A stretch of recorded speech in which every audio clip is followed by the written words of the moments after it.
evening, everybody. Keith Engle here for TGI Sports Talks College Sports Huddle, where we'll be focusing on basketball and football. Lots going on tonight. Listen, I want to give a couple of shout-outs to it, and I had a message from the moderators at Bottom Line Sports, and they're right. I used to always call out a group every week, and I'll start doing that again on my shows. I do have several groups that I share shows to, obviously, and I do call out some of them, and a lot of times it's when they show up to the show, and that's not always fair, like John Gonzalez from Sports Authorities and whatnot. I mentioned RW Media, Ralph Williams, because we have a little agreement between us to promote, but I was talking with one of the administrators from the Bottom Line Sports group today, and he wants me to give them a mention. I'll do that. Guys, just remind me. I'll be happy to do it, because there's so many of you guys that support this show, and I really appreciate it. You have no idea how much I appreciate it. So I want to call out the Bottom Line Sports group tonight, who I've been sharing the show with for a few months now, and they've been very, very receptive to the show, as all of them are. But, you know, I do want to welcome our audience in from TGI Sports Talk, whether you're watching on Facebook, YouTube, or Twitter, X, whatever the hell we call it these days.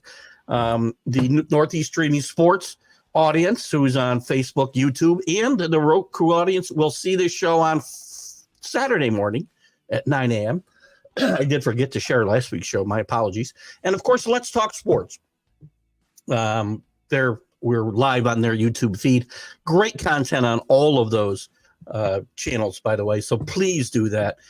Please check that out. Thumbs up, DDH. And what else? Ralph Williams over at RW Media doing some great stuff, especially with the Sports Corner with Smoke and Jim Frazier, which airs Tuesdays now from 4 to 6 p.m., which I think I'll be on the 20. I don't have a calendar in front of me. I think it's the 26th. I'll give you guys another heads up. I believe it's the 26th of this month. I'll be on with Ralph and Jim. But they're on 4 to 6 on WBVP, 12:30 a.m. and 99.3 FM there in Pittsburgh. They do some great stuff. And again, shout out to Bottom Line Sports. The Bottom Line Sports group, who are among many others. I'm happy to give you guys a shout out.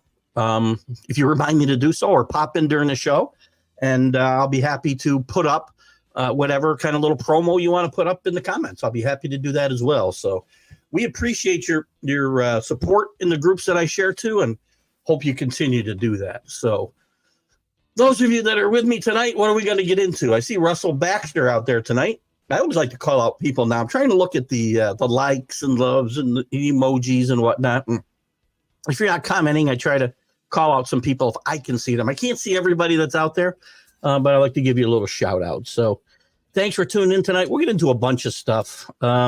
Obviously, we're going to get into the college basketballs. We're getting very close. In fact, conference tournament time has started already. We'll look at some of those,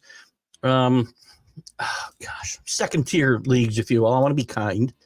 But those tournaments are a lot of fun. So if you don't watch them. We'll give you an update on what's going on there so far this week. The big boys will get into action, if probably most of them are early to mid next week, all finishing up by the 17th when we have the NCAA draw, the announcements of the draw anyway. Besides that, we'll get into, and we'll look at the polls. We'll look at the different conferences and teams on the bubble and all the things that we normally do. There's some interesting things going on in college sports that we can talk about tonight too. We want to talk about your comments and topics. You know, college is moving very quickly towards these players being employees. Dartmouth Hoops players voted, I think it was 13-2 to join a local union. And again, with the idea being they can collectively bargain with the school with and NIL rights just out the window, and it's pay for play now. Unless something changes, I don't see that happening. You know, the world is going to look different. And we'll probably get into this. It'll probably be one of the topics on Are You Serious this week. Our players being employees is a good thing. Are the players going to understand what they're wishing for? it used to be you'd get a scholarship, and yes, schools would find a way to, if they didn't think you're playing up to snuff, they'd find a way to get you out of there, and get you to rescind your scholarship, whatever you want to say. They can pull it back. There's different ways they can do it. But you become an employee in a state like New York, where, it's a right to work state, I can get rid of you for any reason I want. Performance, I don't like the way you comb your hair. The only reason I can't get rid of you is because of your race, your gender, your religion, and things like that. So, it's going to be easier for schools, just like players. It's much easier for them to move on from players, from schools. It's going to be much easier for the players to move on from the schools. So I find it very interesting that, this again, this isn't the first time. Northwestern went down this road before, but it was a much different landscape when Northwestern went down this road before as well. So just saying, we'll get into much more of that as we go forward. We'll talk some college football tonight, too. There's a little bit of news to chat about. The 14-team playoff that they're talking about making it now 12, giving more automatic bids to the SEC and the Big 12. And I don't like that approach, as you know.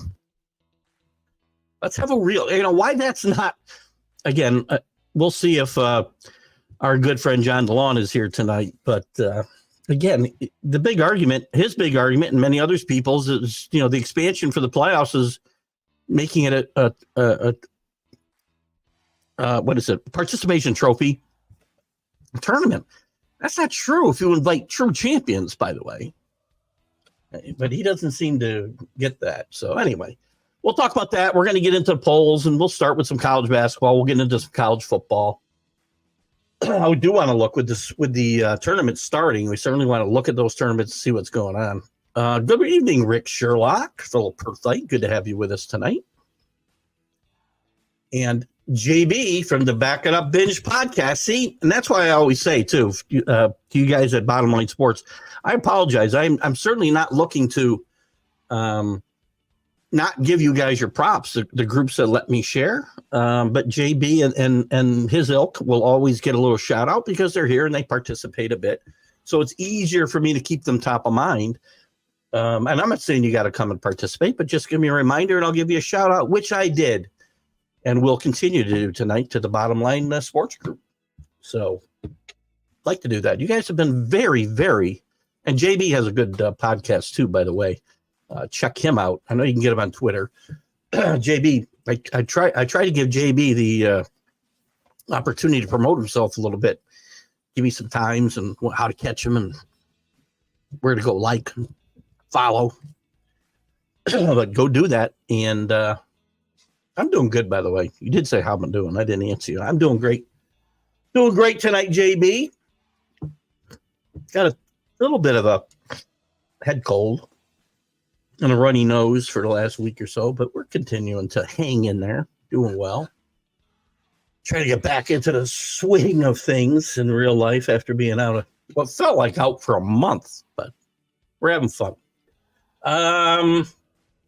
Let's jump right into the college basketball scene. Let me look at the polls real quick, and then we're going to go into some bracketology chatter.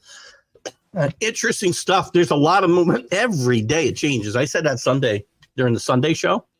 Every day, Lenardi's first four in, first four out, and they're changing daily. St. John's has made themselves, after really playing themselves out of the tournament, Rick Pitino's first year there, they're on the precipice. They win their last two games, which I think are Georgetown and I think DePaul. I'm not sure. We'll take a look at it maybe a little bit. Before the tournament, they're probably going to get in. And that's very, very interesting. Speaking of great shows and content over there on LTS, Scott Covey's with us tonight. Good evening, Scott. How about you? Hey, Keith, Kansas scores me a 2 seed. I feel the same way. Right now, looking at the I think Houston, UConn, and Purdue have locked up number ones. And I suppose something could change if they were to fall on their face, go out in the first round of their tournaments, which is unlikely to happen. excuse me, I think they've locked it up. The fourth number one is going to come from Arizona, Iowa State. I still think you're going to find out Iowa State's a mirage. We'll find out. I will eat my words if I'm wrong. But you're going to see them be one of the first teams out of the NCAA tournament. I'm almost positive that they are a product of the way the Big 12 has manipulated the net metric this year, and other conferences have probably done the same. But I think the fourth number one seed, again, Tennessee, Arizona, maybe Iowa State, maybe North Carolina, probably not Marquette. Marquette, Kolek has gotten hurt, their point guard, and is going to miss the last two regular season games, try to get him ready for the tournament. They're likely a 2 seed no matter what. It's not worth it for them to risk trying to shoot for number one seed and lose him for the NCAA tournament. He is too important to this team, which we saw last year when he got hurt going into the second round of the NCAAs. So Kansas, where is Kansas right now ranked? They've fallen down to 14. You know, recency bias is always a problem, Scott. So it's possible Kansas falls to a 3, possibly, depending on what they do. Right now, if we're going to judge it right now, they're probably a 3. They can play their way to a 2 easily in the tournament, the Big 12 tournament. Right now, I would say they're a 3, based off of what we've seen the last week or so. But you got a lot. Listen, there are more teams. We just talked about the number ones, right? The number twos, you've got a plethora of teams from all the teams that I mentioned for that last number one seed, right through Duke, Creighton, Baylor, Illinois, Auburn, Kansas, Kentucky. Maybe even Alabama have a way to play. Even South Carolina may have a way to play themselves into a number 2. Certainly number 3s. And again, is the number 1 seed that?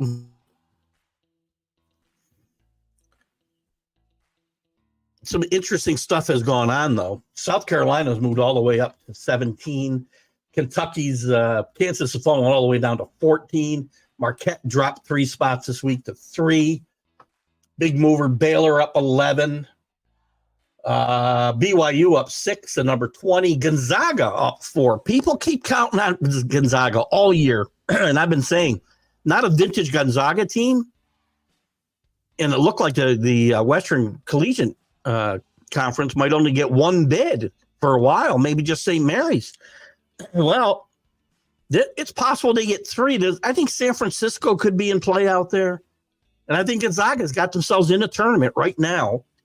And watch out. This is a team that always plays better, in my mind, when people are not regarding them as highly. We've seen that. What do you got here? Off subject. Did I see Sonia Pearson interview with Big Pat Williams? I have not yet seen it, but I do want to. I saw you post that, I think, yesterday, Rick. Work's been just off the wall. I worked basically up until I got on the Big East professional sports show at 6 o'clock, 6:15 I got on. So I haven't had a chance to check that out. I might tonight after the show check it out. I might watch Sonia live. I don't know. There's so much choice out there. But, and I know he's an ex. Is he a current? Is he playing for the? I don't even know, Rick. Is he playing for the team now? Or well, it's okay to go off topic a little bit. Scotty, I think if Tennessee wins tonight at South Carolina, they could lock up that number 1 seed. I think you could be right. Again, I made this mistake last year, by the way. But again, I'm in the same boat I was last year at this time. I feel, because of the defense specifically, Scott, and you can tell me what you think. I think this is Rick Barnes' best team.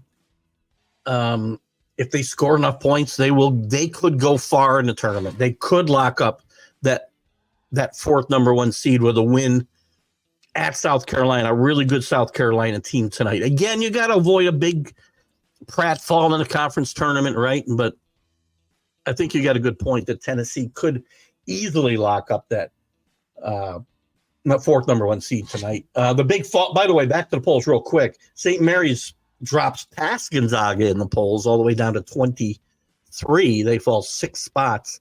after losing to Gonzaga this week. And Dayton falls 4 spots in the AP poll, just hanging in there. Florida, the only team to drop from the rankings, just on the outside. Nevada, Florida, Boise State. Listen, this is going to be a close call. As expected. I mean, this is the NCAA. This is wide open. Let me see what we got. We got some comments I haven't gotten to. Gonzaga's peaking at the right time, and they could end up as a number 6 seed. You're right. 6 or 7, I can see Gonzaga for sure. I don't see him getting as high of a 5. But we're just 2 weeks ago talking about them out of the tournament or in, at best, at an 11, which is like the last 4 buys, right, is the 11 seeds, if I'm doing my math right. So, yes, and Gonzaga, is there a better coach in the country who doesn't get his due? I don't think so. I mean, year in and year out, this team is ready to play. Come tournament time, again, they've been favored and made it to the Final Four. They haven't got over the hump and won, but they've been favored and made it to the Final Four. They've been, you remember back in the days when they were such a dark horse every year and they would make runs at the Final Four, Sweet 16, Elite 8, year in and year out. I mean, this is just a really, really good basketball team. And zero reason to think this team cannot make a run at some point here. Mark Few. I couldn't think of Gonzaga's coach's name. Sorry, that's why I was kind of stalling a little bit there. Hello, CA. Good to have you with us tonight. Everyone. Oh, long retired. I can't place Pat Williams. I got to take a look at his bio. Earl Timberlake's Chris F. Grave. Good to have you with us here tonight. Our Canadian, the leader of our Canadian squad. How about that, Chris? Earl Timberlake guarding on the Bulldogs is really keeping those boys in games. They always play. In my mind, they always play great defense, good fundamental basketball. The talent level is a bit down this year, but that team has grown and as Scott said, peaking at the right time.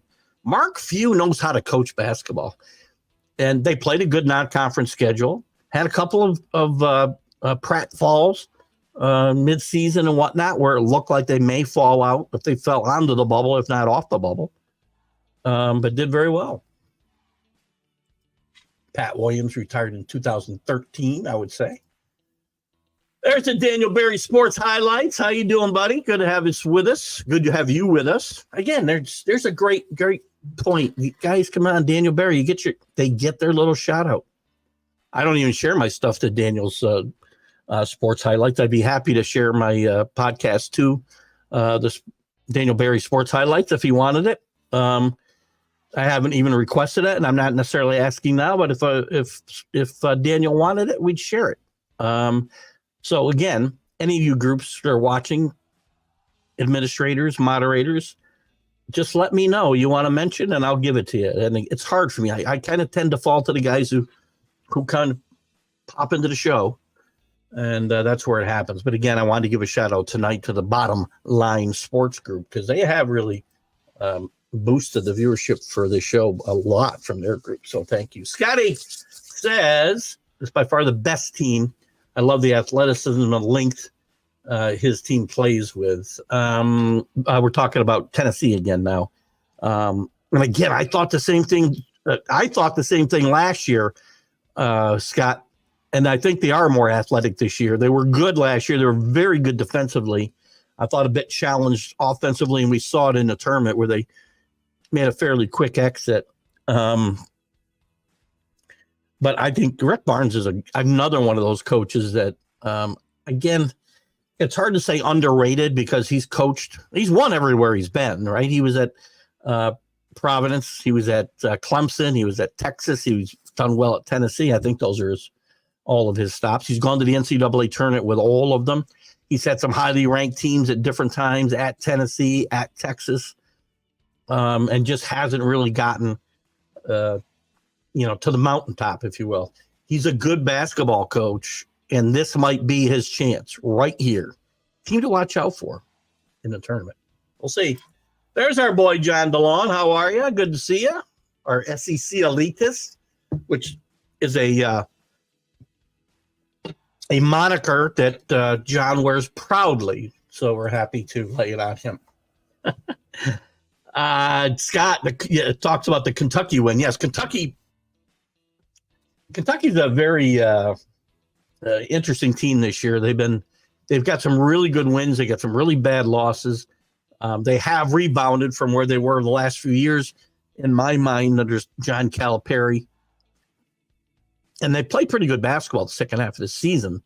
And it's a good win, a really great win, I think, for Gonzaga this past week to beat Kentucky. Scott says it was extremely huge, and it seemed to give them the momentum to finish the season strongly.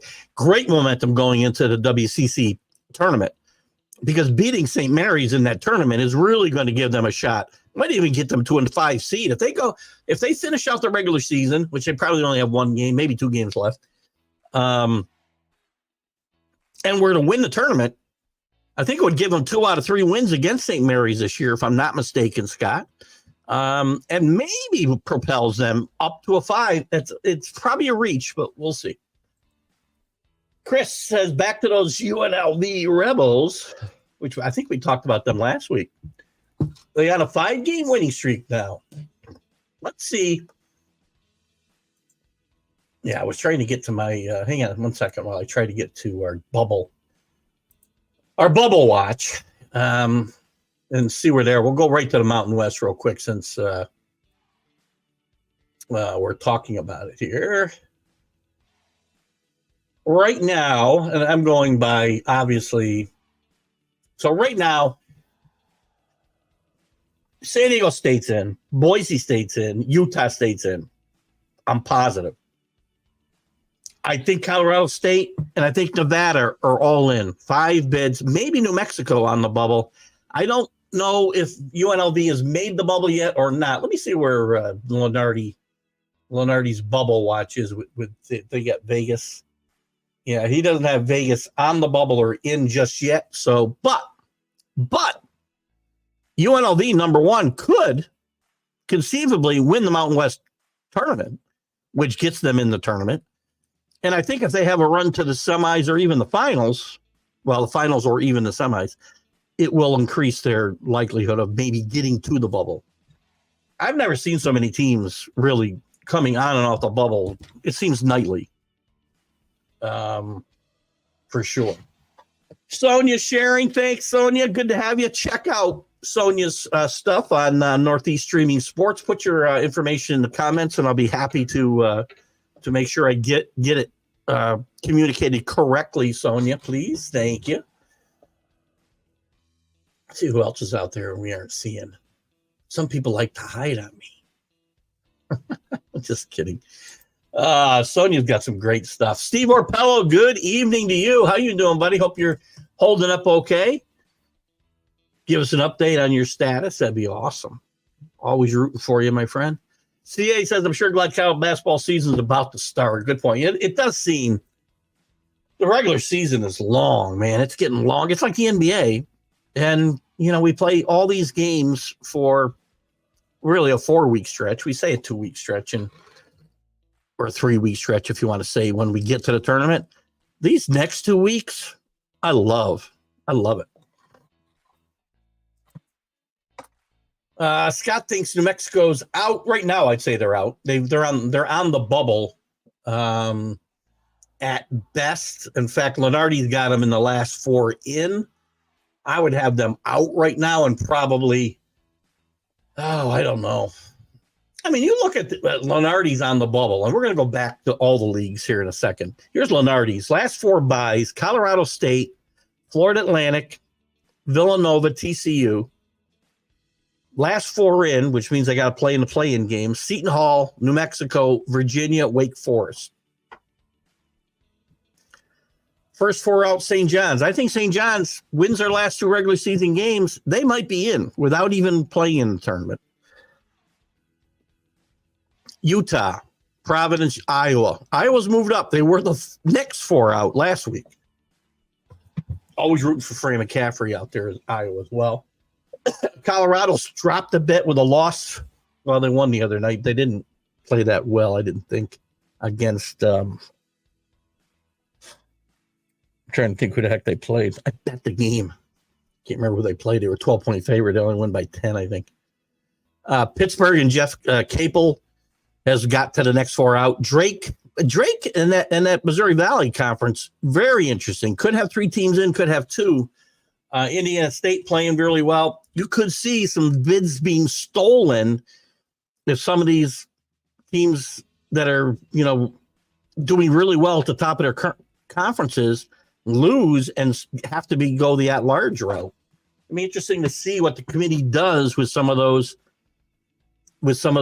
bids. If you want a team from the outside, maybe pulling an upset in their conference tournament, I'd say watch Penny Hardaway in Memphis, who's playing really well right now in the American Conference. I think that's a team to keep an eye on as well. Anyway, Scott said he thinks New Mexico was out. Some really bad losses, including a loss to Air Force, which are up by 18 in that game. I would side with you. I think Lenardi is a little bit off there, although he's pretty good. Rebels 12-5. That's good. Listen, UNLV, I like the Mountain West talk, Chris. I'm a big believer in the Mountain West basketball and football. Underrated conference. Going to get better, by the way, with the additions of with Oregon State and Washington State. Washington State's going to be a big help in basketball. I mean, they're probably one of 2 Pac-12 teams going in the Pac-12's last hurrah. They're probably one of the two teams going to go. Stetson's going to steal a bit out of the Atlantic Sun since Eastern Kentucky, the number 1 loss. We're going to look at some of that in just a little bit, some of the conferences so far. Let me go through these leagues real quick. Let me start at the top here. And we'll talk about the teams that they've got ranked against the teams, versus where we think they are. So, blah, blah, blah, blah. Here we go. If I can get to where the thing starts. ACC. Locks. North Carolina, absolutely. Duke, absolutely. Clemson, for sure. On the bubble. So that's 3 teams only locked in for the ACC, by the way. They'll probably get at least 1 more, maybe 2. Wake Forest, Virginia's put themselves in a bubble. And Pittsburgh, they played their way down to the bubble in my mind. Probably it's been a rough couple of weeks, especially for Virginia. Not a good way. Again, there's a recency bias, which I'm sure, with Scott, the way he looks at it, understands and has seen up close with this committee. It always that's why you can get hot these last couple of weeks. The last week of the regular season in your conference and do well in the conference tournament. And you don't have to win your conference tournament, but you can steal a bid you may not have gotten because of that recency bias, if you will. The Big Ten. Locks, Purdue, definitely. They probably got a lock for number 1. North Carolina is still playing, can be a 2, I think. Wisconsin, Illinois. Projected to be in Michigan State after a horrible start. Tom Izzo's done a great job with that team. Great article about him and his adopted son in The Athletic this week, too, if you want to check that out. Good stuff. Northwestern, one of the few bids that they've had in their history, playing some great basketball this year. On the bubble, Nebraska's been a great story all year, has stumbled a little bit, but still has a chance to get themselves in the tournament, as does Iowa, if they play well, I think, in the tournament. They've got to win. Iowa may have to get to the semis at least to have a chance to get in. What do we got here? Just so I don't go too far. CA, isn't Sonia is on the Mac and Jack's Sunday football extravaganza. She's also on the Wednesday night 6:00 p.m. the one that airs before this show, at least on Facebook and YouTube on Northeast Streaming Sports. With the Northeast Professional Sports Show. I can never remember the exact name of that show, and I apologize, Mac. But Sonia has her own shows as well. Check those out. Really, really good stuff. And I'm going to do my best to try to share her show tonight and show her some love back, as she constantly is sharing my show. And it's so hard because I don't have time to get all this stuff done. The Big 12. This is my weekly Big 12 rant. The Big 12 has got some good teams, don't get me wrong. But the Big 12 is not 9 or 10 strong. They manipulated the net metric with their non-conference schedule, moving all of their rankings up, their net rankings up. So when they go to conference play, they've got all these quad one wins. They got a bunch of quad one games and a bunch of quad one wins because they've moved up in that metric with their non-conference schedule. Every team. Now, Kansas played a pretty good non-conference schedule, but I don't know that Iowa State did. Here's their locks. Baylor, can't argue. Houston certainly can't argue. They got a number 1 seed locked up. Kelvin Sampson, everybody watches this show knows how I feel about Kelvin Sampson, one of the best coaches in the country. It's had his issues elsewhere, but it's got this Houston program really, really rolling. Iowa State, you're going to see, I think you're going to see them be an early round upset. We'll see. Kansas, BYU, probably all locks. Those are 5. Projected to be in Texas Tech, TCU, Texas, and Oklahoma. I keep saying you got to be 500 in your conference, correct? Where is everybody in this Big 12? Texas, 8-9. Oklahoma, 8-9. Kansas State, I think, is on the bubble here. Oops, wrong one. Kansas State, 7-10, I think.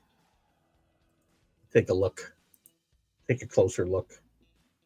7-10. You got. Oh, God, they're talking about expanding this tournament to 72 teams, maybe 76 teams. I don't want to see expansion. It's likely going to happen, and it may happen because they're doing it to save the tournament. There's every chance this tournament could go away because of all the realignment and whatnot. It could go away as we know it. They're trying to save that, but what's going to happen is more of the power conference teams are going to get in at the expense. If you're going to, please give me the second place team in a couple of these really good basketball leagues like the Missouri Valley Conference. I mean, why should a Drake, let me just use an example. And I know John DeLong will probably speak up here. And as you're welcome to do it. I'm not telling you not to, obviously. But let me use Drake as an example. Drake loses let's just say Drake loses the Missouri Valley Conference championship game to Indiana, or vice versa.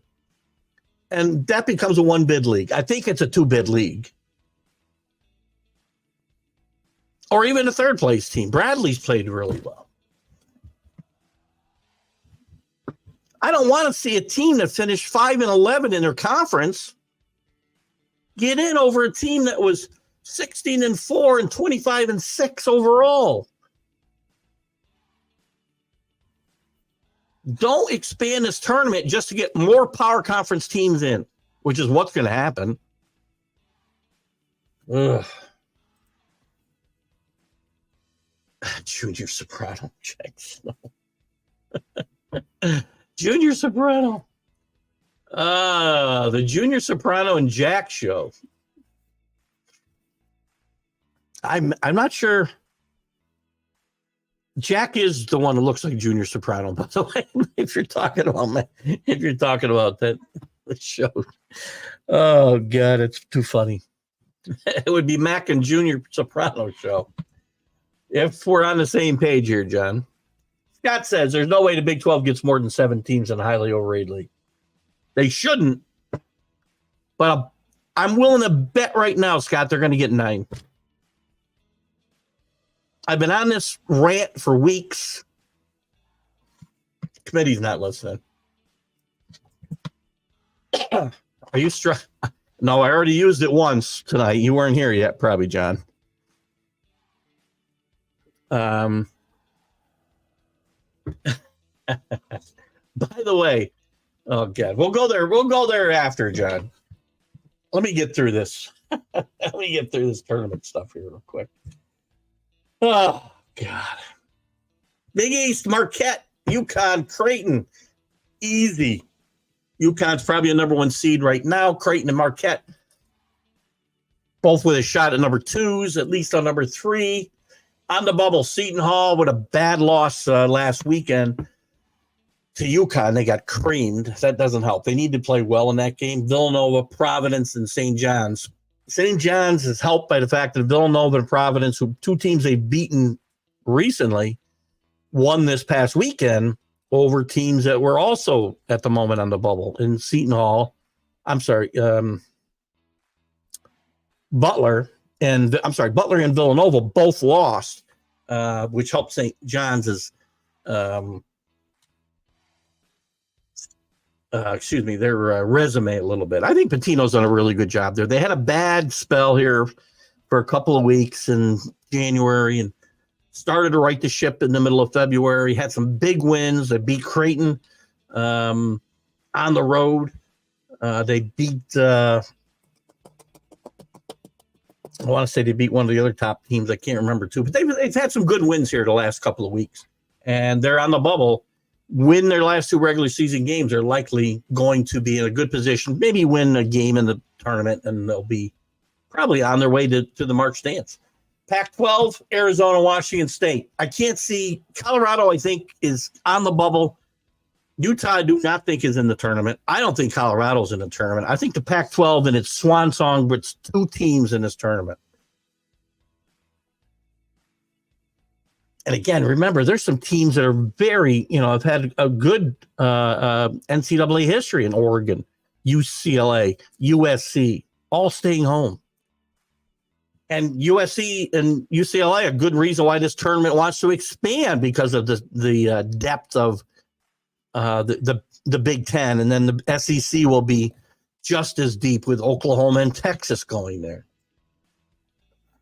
I do not want to see them expand this tournament. But if that's the only way to save this tournament, then I'll be for it.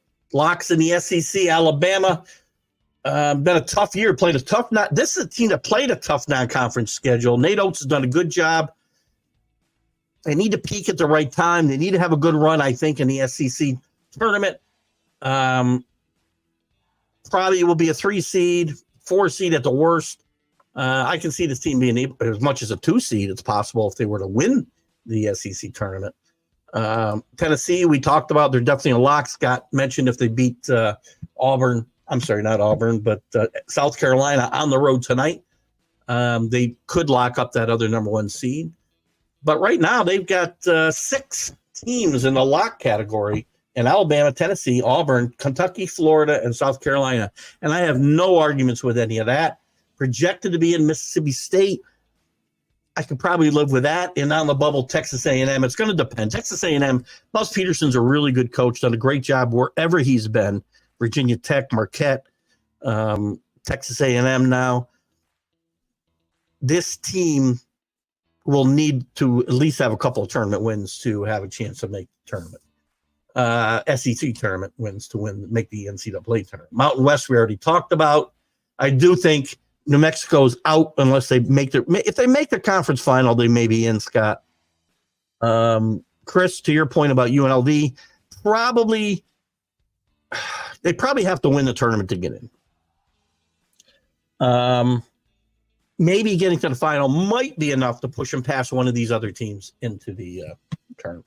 And there's some others from random leagues. Dayton, St. Mary's, Gonzaga are locks. On the bubble, Florida Atlantic in their first year in the American Conference. Last year, remember, they made it to the Final Four. Indiana State, Drake, playing in the same league in the Missouri Valley, both really strong teams. I do think if those 2 teams face each other in the conference final, they both should go. But we know how this team feels about getting 9 teams in from the Big 12. I don't like it. Princeton from the Ivy League, and James Madison.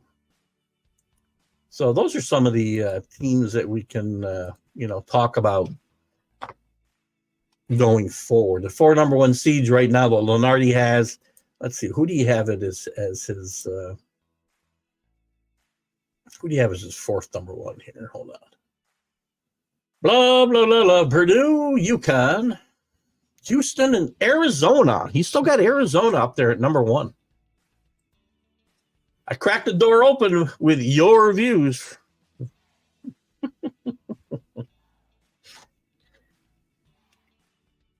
Yes, John. I actually use your views. Oh, I did say your views, right? Is that what you're saying? You should have. If you're quoting me, you should have put quotes around it so I know. I did say your views.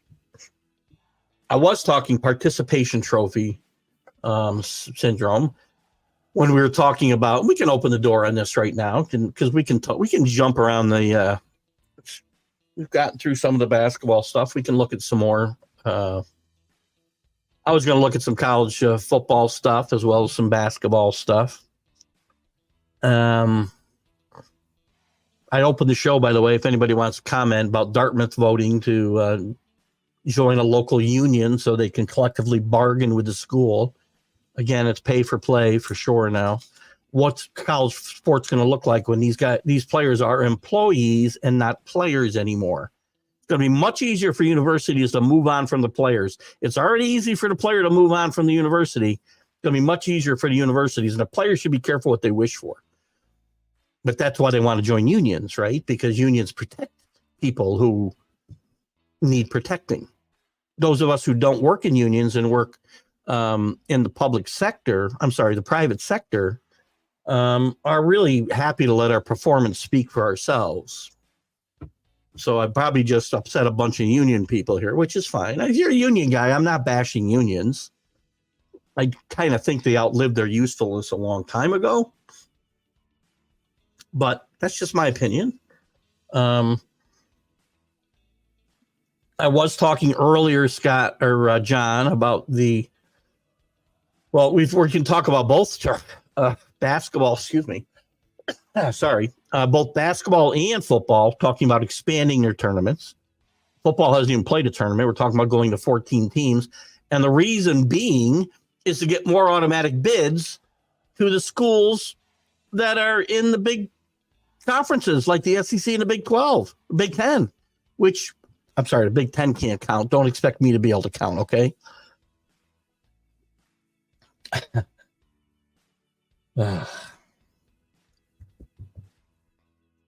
But that, to me, that plays into when you're not going to take more champions or even more second place teams, and we're going to take 10th place teams, it feeds into your participation trophy view.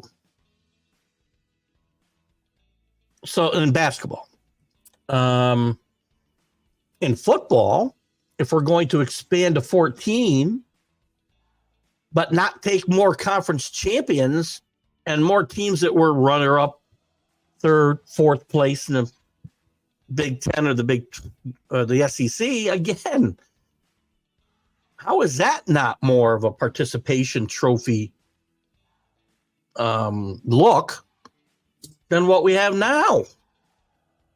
I'll say again, at the risk of Basement Bob suing my ass again, because he's the only guy I ever thought about this. He wrote that book his mom bought while they were together, and they read it together in her basement while she reads them to him while he goes to sleep. 16 teams in football. 16 teams. All the conference champions get in. That's 10. You can't say teams that won a championship are participating only. And by the way, there's no trophies going to anybody except the winners. So again, I think the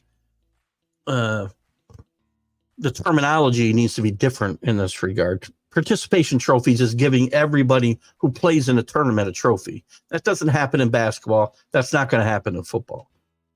And the same way in college basketball, if we go to 72 or 76 or 96, as they talked about, which would be absolutely crazy. But they're trying to save this tournament as we know it. What's going to happen is they're going to give it more to the Big 12, the Big 10, the SEC. You know, not more Drakes are going to get in. So to me, that lends itself to your argument, John. That was what I was saying. So the door is creeped open. We can talk about it. Scott, Arizona will be out in the second round as a number 1 seed. We got to see who they match up with. Lenardi's got them matching up with. So in the second round, they would get Nevada, Michigan State. That's interesting. Out west, that's where Lenardi's got them. Michigan State will be a dangerous team. They were playing so bad early in the year. I didn't think there was any way they were going to recover to make the NCAA tournament. I really did not. They were so bad early in the season. But it shows you how long the season is, that a team that playing that bad can get themselves to where I wouldn't be shocked to see this team make a strong run in the Big Ten tournament all the way to the final. Tom Izzo is one of the great March coaches of all time, in my mind. My number 1 overall pick right now, Rick will hate this. I'm going to say Purdue. UConn could be there. By the way, UConn's looking to be the first back-to-back champion since Florida, I think, in 2004, 2005, if I got the years right. I'm not sure. Before that, it was Duke in the early 90s. So this doesn't happen a lot. It's almost 20 years ago. 19 and 20 years ago, if I got the years close. Since we had a back-to-back champion. That's what UConn's looking for. It's hard to do. If they both win their conference tournaments, you got an argument for either one of them being the overall number 1 seed. To me, it's Purdue. If all things are equal, it's going to be Purdue. Again, I could make an argument for Houston if they win the Big 12, but again, that would kind of counter my argument that the Big 12 is overrated. So I'm not going to make Houston my number 1 overall seed, only because I've got the Big 12 ranked a little bit lower than some people, obviously. Scott says if the NCAA becomes unionized, there's going to be some really, really good coaches that quit with the added headaches that come along with that. You know, you're probably right, Scott. There will be some coaches that quit. But I think if there were large scale unionization, first of all, you got 2 different situations going on, right? Where basically when the NIL pay for play, wide open, here's $5 million, come to my school. It's basically you're an employee now. And in some ways, for coaches, it's going to be easier to just move on from guys. You don't have to worry about, scholarships and all of this other nonsense. If I'm going to pay guys to come to school, well, maybe the scholarship will be part of it. They've got ways to get rid of players now. But if you're just an employee and not a student athlete, who uses that term? And there are some student athletes out there, by the way, but the term won't be used anymore if you're an employee. It's very easy just to say, decided to go a different direction. Goodbye. Don't care about your performance. Don't care about anything else. If you're playing ball in a state like New York, and I believe there's more right to work states than there are not in this country, where I don't have to give you a reason why I'm getting rid of you. Again, as long as I'm not getting rid of you because of your gender or your race or your religion, or I'm probably missing something. That's about it. I can not like the way you dress. No, I don't have to tell you why I'm firing you. So the players should be careful what they're wishing for, which is why they're going to want to unionize. Now, if they unionize, that makes it harder. Because the people, again, this is just my own personal opinion. Unions outlived their usefulness years ago.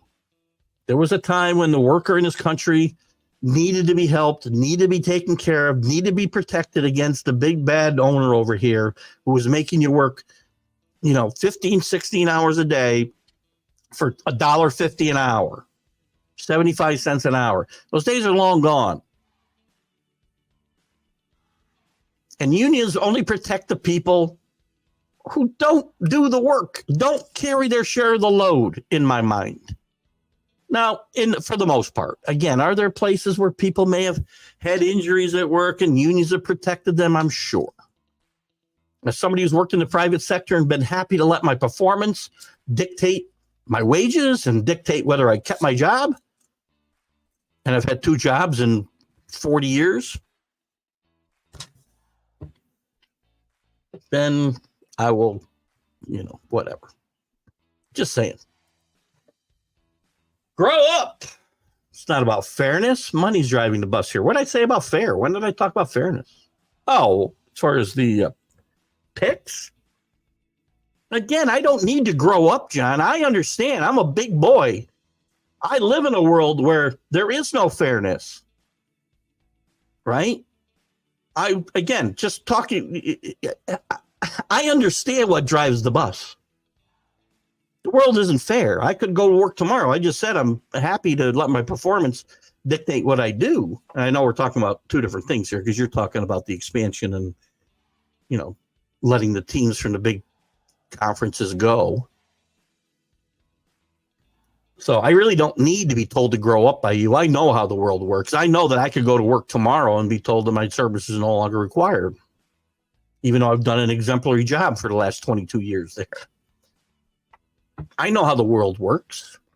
So I don't talk about fairness. I don't let money drive the bus everywhere, by the way, not just here, but also in the real world.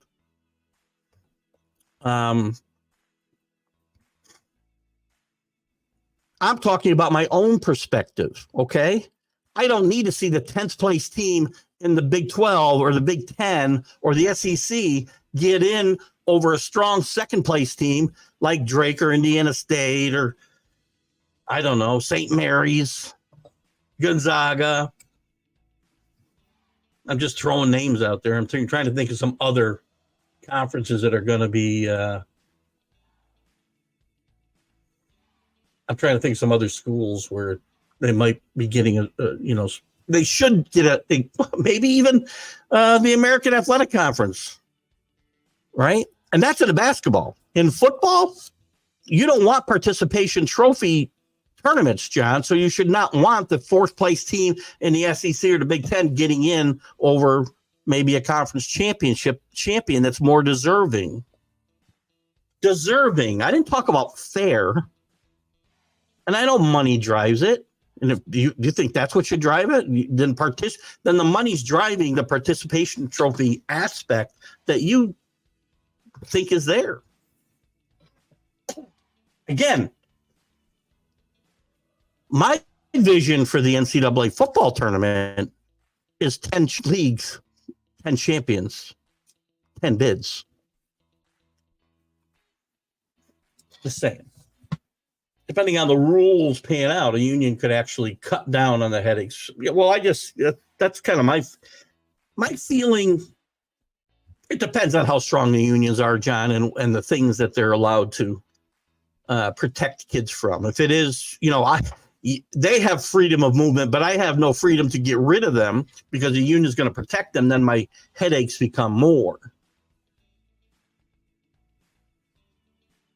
If I'm going to have pay for play, I'd rather see it without unions involved.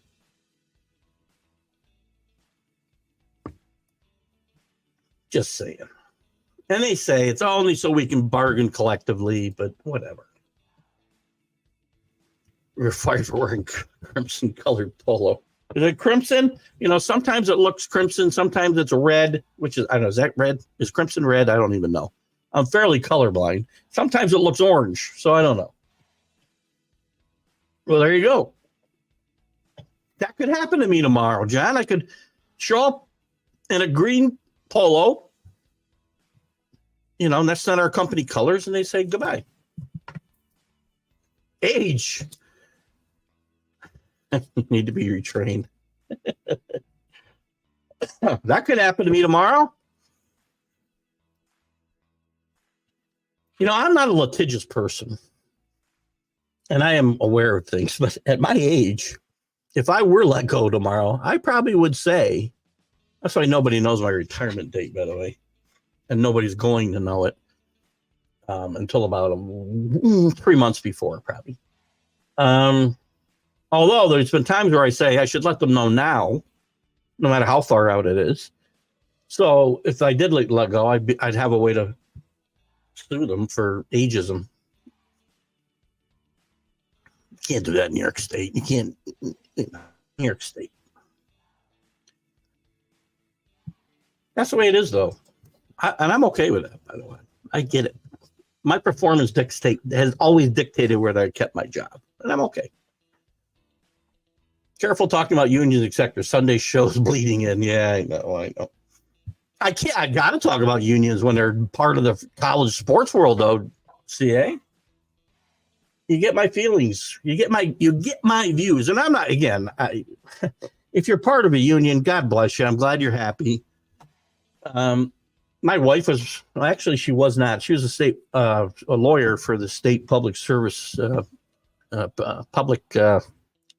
Public Service Commission for 35 years. But was not part of the union. She was management confidential. But there are good people that I know that work for unions. My brother-in-law works for a union. I don't think he does a great job. He does his job very well. He doesn't need a union to protect him. But I think when you're under that umbrella long enough, I think you fall into that trap. I don't know.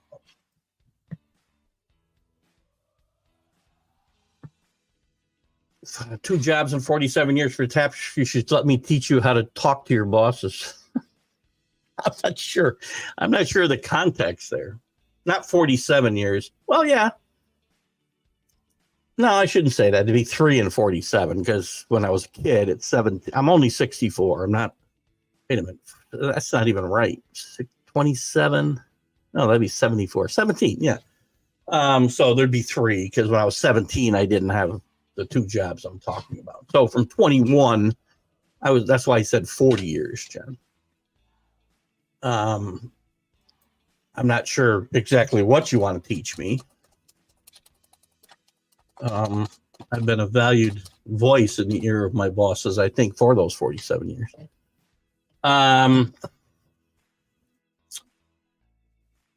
Scotty says the NCAA is going to lose money if Drake goes in over Iowa State and then wins 2 tournament games. I don't believe so.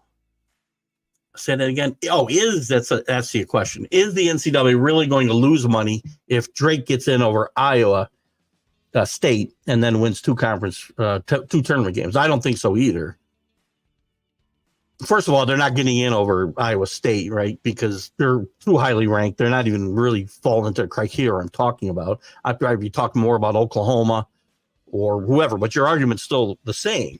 And I think John's about the money, Scott, is going to be more towards football. Again, expanding from 12 to 14 teams because we want to give more automatic bids to the SEC and the Big Ten.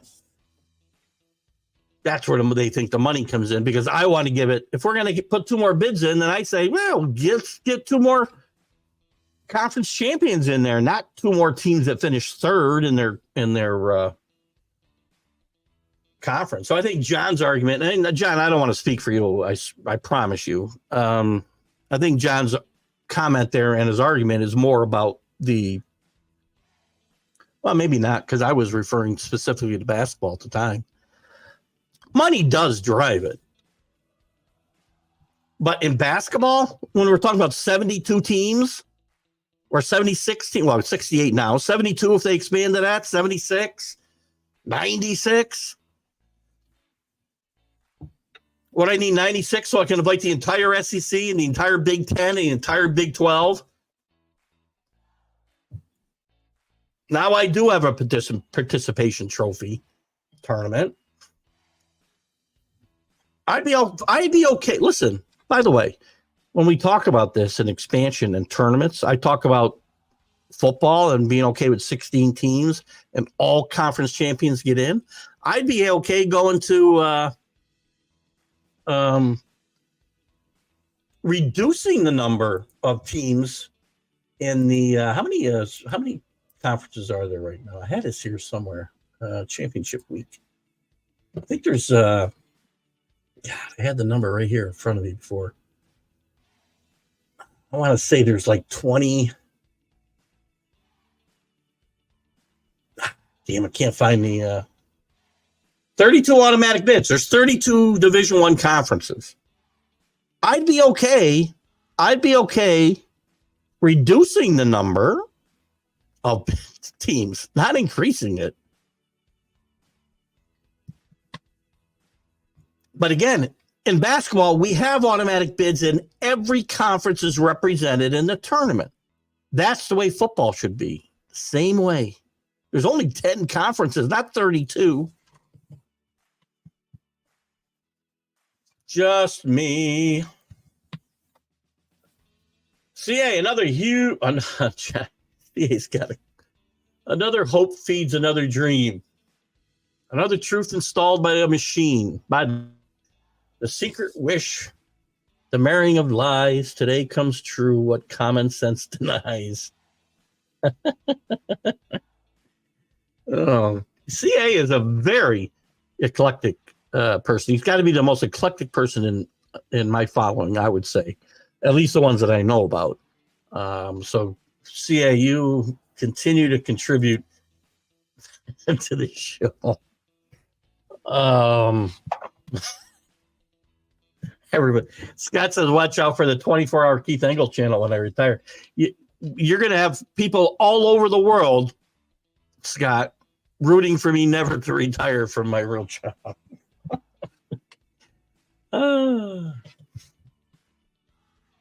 I think it's honestly a bit of a waste of time to talk about what the college football playoff is going to do in the short term, because it's going to look wildly different when the SEC. A good point. I mean, we talk about it because it's in the news, and it's this breakaway.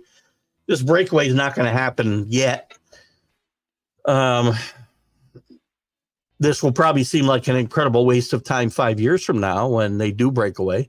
They're going to need more than the teams that they have now, so they're going to have to. Again, you're right. The SEC and the Big Ten. I never get the big 1G. What is that, by the way? The big. That is the stupidest logo. I know you're not going to argue with me, John. Is that to show that we know there's not 10 teams? We know there's more than 10, but we don't really want to count how many it is? They will break away. They will have their own champion, and there'll be a separate NCAA champion. And then we're going to go back to the same kind of arguments we've had for years. And when like the AFC and the AFL and the NFL, and then there'll be another merger down the road 20 years from now. It'll be a huge cycle because people will stop watching the sport. Is TV really going to want to invest in showing all the games from, again, if there's 60 teams involved, then that might be different. But they can't go now with 32 teams or whatever they have. Excuse me. Get a little lozenge in here. Oh, let me take some water. I mean, they can't break away now with 32 teams. Are people really going to care about watching the same 32 teams play each other for, 10 or 12 weeks and then a playoff after that to determine champion? Nobody's going to care. They're going to have to get to 60, or I don't know what the number is, 60, 80. What's going to be the number that these two leagues need to be at to do that? I think it will be. We won't even be calling them the SEC and the Big Ten then either, John. It's going to be 80 teams, and there'll be a conference in the West and which I know you hate, the North, which you hate just a little bit less, the South, which you love, and the Southeast or whatever, Southwest, Midwest, wherever, or maybe 6. It'd be like the NFL. We'll have the NFL in college football with a lot more teams. I would think. Maybe it doesn't need to be 80. Maybe it only needs to be 48 or something. Hell, there's only 32 teams in NFL, right? Maybe they could do it now. I wouldn't watch it. I wouldn't care about the sport the way I care about it today. I don't know that I'm going to care about the sport now as much as I cared about it before, because of the professionalism aspect of sports in general is gone. At least it was an illusion still before the last few weeks. An illusion. I get it wasn't really there. I do deal in reality, John.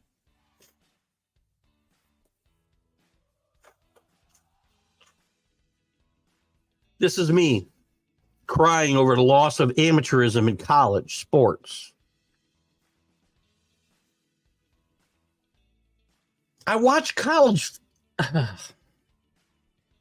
Saturdays will feel just like Sundays when this all happens, by the way. It may feel like Sundays now. I've said for all the years I've done this show and other shows that Saturdays were so much better than Sundays because of the atmosphere, the energy in the buildings, the buildup. It's going to become just like the pros, and it's going to feel the same way eventually. That's what I'm afraid of. I don't know that for a fact, but I am afraid that that's where we'll be.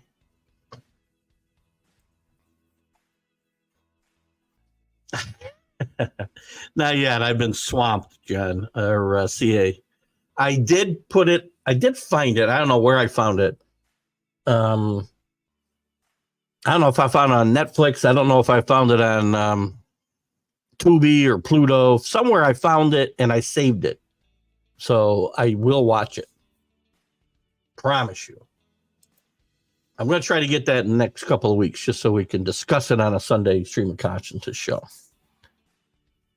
John, did I hear? No, Trent Dilfer. Recent comments about financial prospectors looking into buying college football teams. Excellent. The apocalypse is upon us. So now we just become what? Another professional sports league. We're going to pay players. We pay coaches astronomical amount of money. We're going to start paying players even more money than we've been paying them. They're probably all going to get paid once they can have a collective bargaining agreement in place. Now we're going to have owners that own the college football programs. So you're basically now just a competitor to the NFL, no?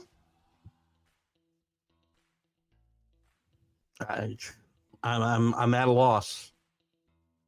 I'm at a loss. I mean, how long is it going to be before, if that happens, you've already got the collectives that are raising astronomical amount of money to be able to offer the best players. How long before, the NFL with their rookie restrictions on contracts, how long will it be before they have to eliminate that to get guys that come out of college? And you can stay in school. Right now you got 6 years to play 4. COVID added even a couple to that. There's a kid playing his 9th season for the Hurricanes this next football season.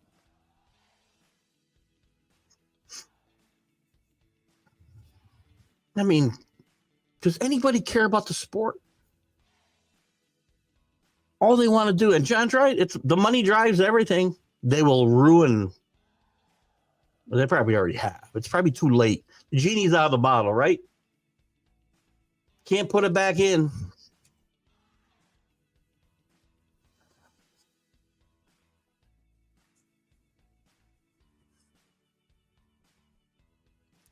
I'm becoming speechless, which is really hard to do.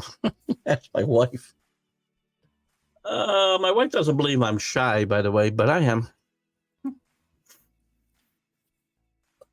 John, I honestly think the lesser teams will be better off when the breakaway happens, because the lesser teams' seasons will mean more, because most of them will have a legitimate chance to win a championship.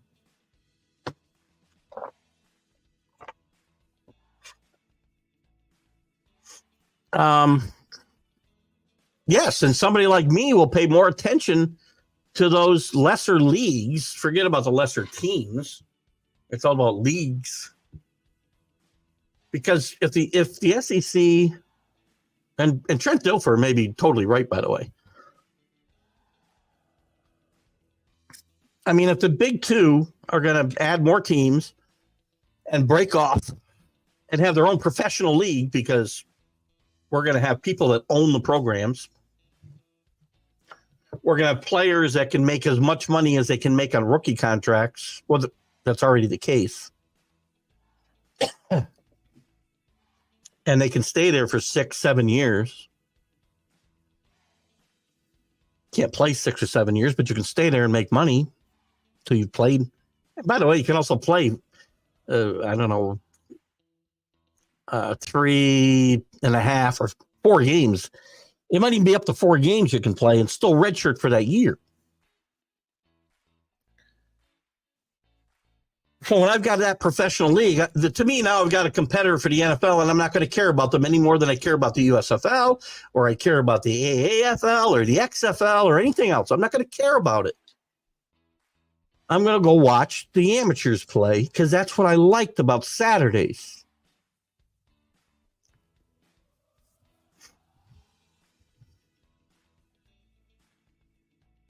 I just don't know where we're going. I wish I knew. 9 seasons. He's working on his doubtful. He's working on his PhD. Probably hasn't even worked on his bachelor, for crying out loud. 9 seasons. Again, COVID gave him 2. The regular red shirt gave him 2. So that would be 8. How he got to 9, I have no idea. I'd have to look it up again. I remember when I first read the story. But there is a kid, his 9th season. He's not with Miami 9 years, obviously. It's crazy, but this is what's happening. I mean, again, you put any one of these things, you say, okay, well, I could live with that.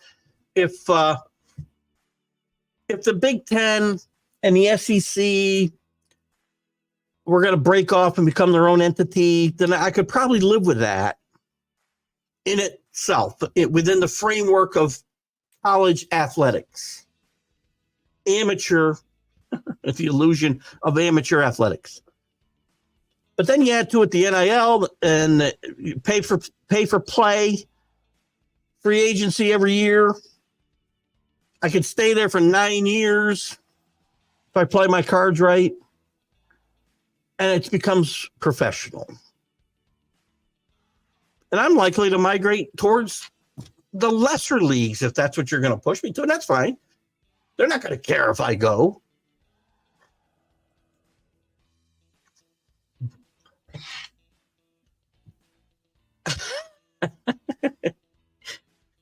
CA is you're turning this into the Sunday stream of consciousness now, CA. CA has got this Death Hunt on his mind. I have to see Death Hunt, because Carl Weathers may have been the last guy alive from the movie. I'm going to watch it. I may stay up tonight and watch it, as a matter of fact. I see you being an Oklahoma State fan when the breakaway happens.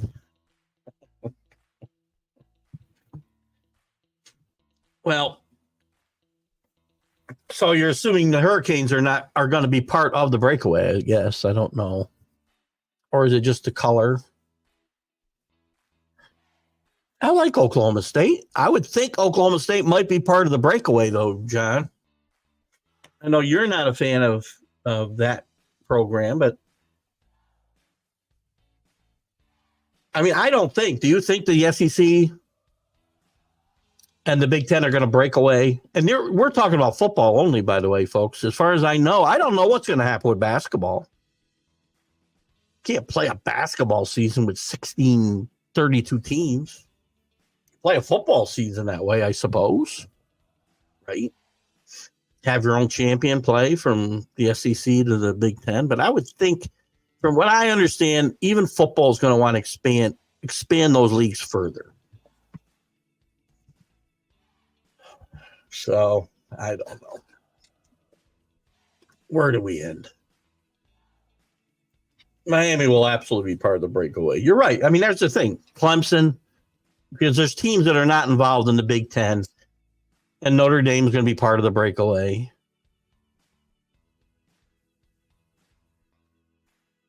Maybe we should, and I laughed at the Mad New Yorker when he talked about this, John. Maybe the answer is relegation, right? Is that the right term that soccer uses? Relegation? Where you can move up and move down to these levels of. Maybe that's what basketball and football need to go to. Let those leagues break away, add another X amount of teams, and you can move up, and other teams can be relegated to the lower conferences to work your way back. I learned about this from Ted Lasso, by the way. I never got a chance to take a look at the tournaments, by the way. Here's what's been going on this week, and Scott Colby talked a little bit about it. Oh, excuse me. Earlier. Let me go back to Monday, because some of these conferences did start playing. I want to get to tournaments. Can I just look at tournaments? Damn, I can't. Can I do it by looking at the schedule? I think I can. Damn it. All right, let's look at men's championship week and see if they show me the scores. All right, let's look at this right now. So the Ohio Valley Conference starts tonight. And we got games being played already, but we don't have any results. So we won't even talk about that one. Big South starts tonight. By the way, the Ohio Valley Conference is being played at the Ford Center in Evansville, Indiana. The Big South is being played at the Quibine, if I'm saying that correctly, John, Center, High Point, North Carolina. Maybe that's not far enough south for you. The Missouri Valley Conference starts tomorrow night. They'll be playing at the Enterprise Center in St. Louis. The Atlantic Sun is already started on March 5th. If we look at the bracket, we had Jacksonville beat Kennesaw State yesterday. Early on, we had Queens. We had Lipscomb. I can never say that one. Lipscomb was out. North Alabama beat them. Austin Peay beat North Florida. And Jacksonville has beaten number one EKU, as was mentioned earlier, I believe, on this show. So these are, and yeah, to me, these tournaments are fun, by the way. I'll probably go watch some of this basketball when we get done here tonight. Sunbelt starts tonight at the Pensacola Bay Center in Pensacola, Florida, obviously. The Southern Conference starts on the 8th, which is Friday.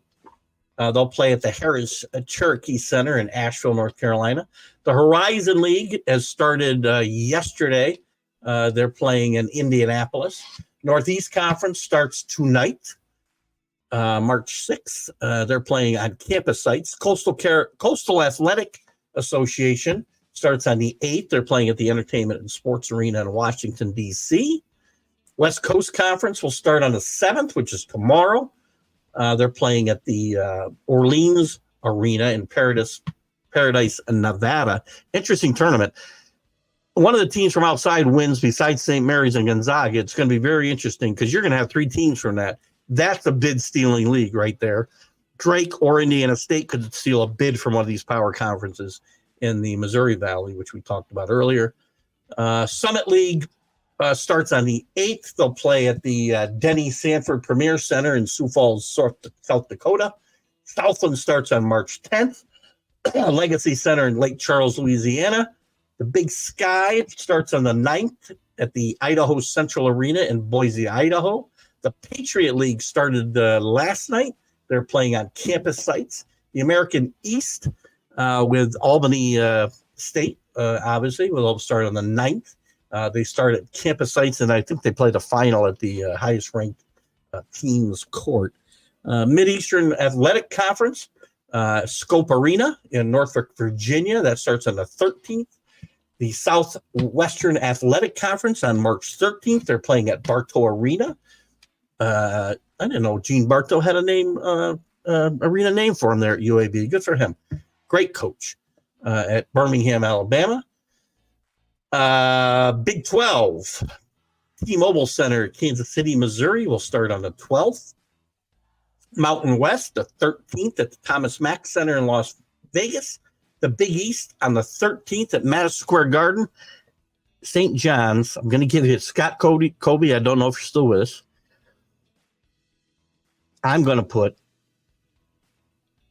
a Franklin on St. John's at plus 2,500 in the Big East tournament. Playing good basketball. There's some injuries to Marquette. UConn playing great basketball. I get it. But I feel some magic coming from the Garden for St. John's, and Rick Pitino going to put 100 on a future bet to win. Metro Atlantic Conference at the Jim Whalen Boardwalk Hall in Atlantic City, New Jersey. Jim Whalen, former coach at St. Mary's in Jersey or Pennsylvania, I think.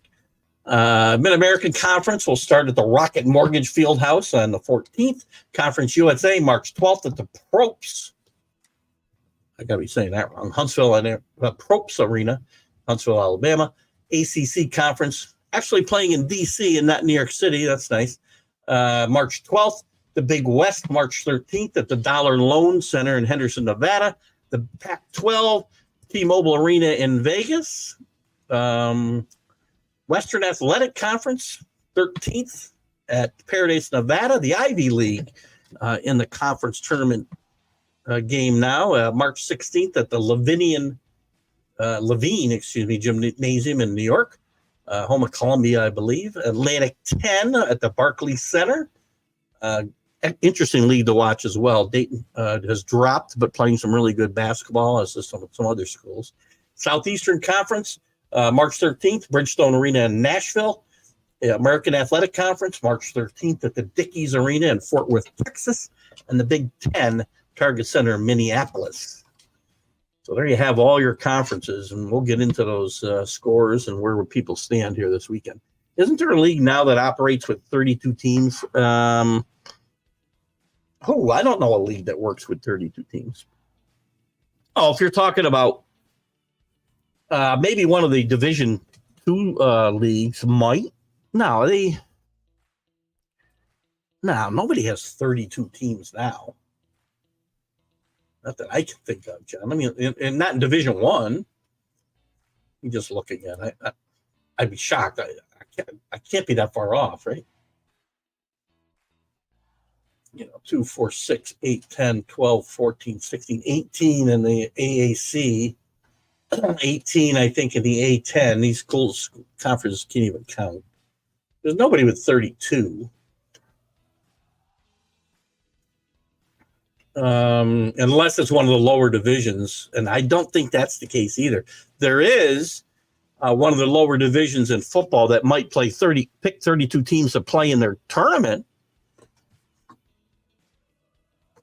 but there's not a conference that I know of that works that way. And again, if there is, it's a lower division, and who's paying attention? I might start.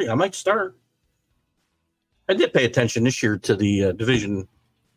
Actually, I guess it was FBS 1A, because Albany State was in those and did very well. That'd be great. Should be able to devote full attention this Sunday. No PDC dart tournament majors this weekend. It's our dart tournament update from CA. Furthermore, took a neighbor down the road to the VA this morning, scheduled specifically for after yesterday types, so we can observe the moods in the air. More insight Sunday. I'm not really sure where we're going there, but thank you, CA. Oh, return to the NFL. Well, again, John, yes, that's fine. And now you'll be competition for the NFL. And all pretense of amateurism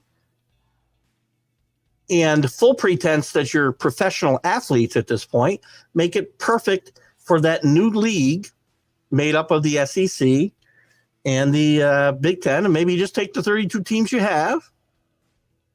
If you're happy with Vanderbilt being a professional football team, I guess they're as good as,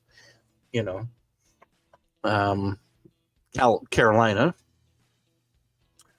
And then you can compete on Saturdays with the professional league that plays on Sundays. So you can have an AFL versus NFL type feel for those two leagues, because that's what's going to develop in my mind. And Saturdays for that 32 team league will never have the same feel for me that it's had in the past. And those 3:30 SEC games, I know I bash the SEC, or you think I bash the SEC probably, but I think it's a really good league.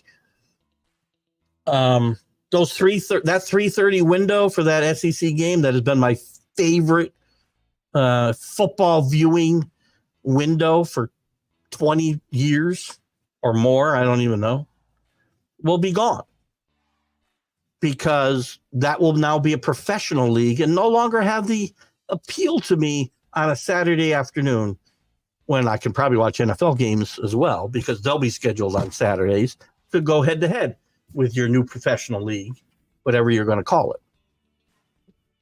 So yeah, they do pretty well.